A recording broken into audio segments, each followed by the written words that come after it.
রাত ১০টা বাজতে বাজতেই আজকে আমাদের রাতের খাবারটা খাওয়া হয়ে গেছে। অন্যান্য দিন কিন্তু এত তাড়াতাড়ি খাওয়া হয় না, একটু দেরি হয়। কিন্তু আজকে একটু তাড়াতাড়ি খেয়ে নিয়েছিলাম। রান্না শেষ হয়েছে, তো ভাবলাম গরম, গরম খেয়েই নিই, আর দেরি করে কী করব? তো খাওয়া-দাওয়া হয়ে গেছিলো। আর তাছাড়াও কালকে সকালবেলায় আমাকে যেতে হবে একটা ব্লাড টেস্ট করাতে।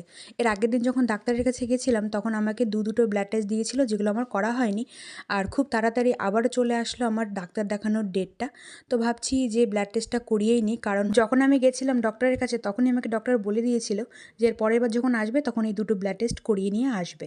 তো যার জন্যই আর কি আমি কালকে সকালে যাব ব্লাড টেস্ট করাতে। আর সকালবেলা যখন যাব ব্লাড টেস্টটা করাতে তখন কিন্তু অনেকটাই সকাল, আর আসবো কখন কিছুই জানি না, কারণ অনেকটা লেট হলেও হতে পারে। তো সেই জন্য ভাবলাম খাওয়া যখন তাড়াতাড়ি হয়ে গেছে তাহলে বাসনগুলো মেজে রান্নাঘরটা পরিষ্কার করে রেখে দিই, তাহলে কিছুটা হলেও কাজটা কমে যাবে। না হলে মাথার মধ্যে শুধু এটাই ঘুরবে যে বাড়িতে আমার অনেক কাজ আছে। আর শুধু শুধু যে কালকে আমি ব্লাড টেস্ট করাবো ব্যাপারটা সেইটা না, ব্লাড টেস্ট করিয়ে এসে আমাকে আবার হেলথ সেন্টারেও যেতে হবে। তো যার জন্যই আর কি ভাবলাম যে না, কাজগুলো সব কিছু মিটিয়ে নিই। তো দেখো বাসন টাসন মেজে সব কিছু পরিষ্কার করে গ্যাস ট্যাস মুছে একদম পরিষ্কার করে রেখে দিচ্ছি, যাতে কালকে সকালবেলায় আমাকে আর কোনো টেনশন না নিতে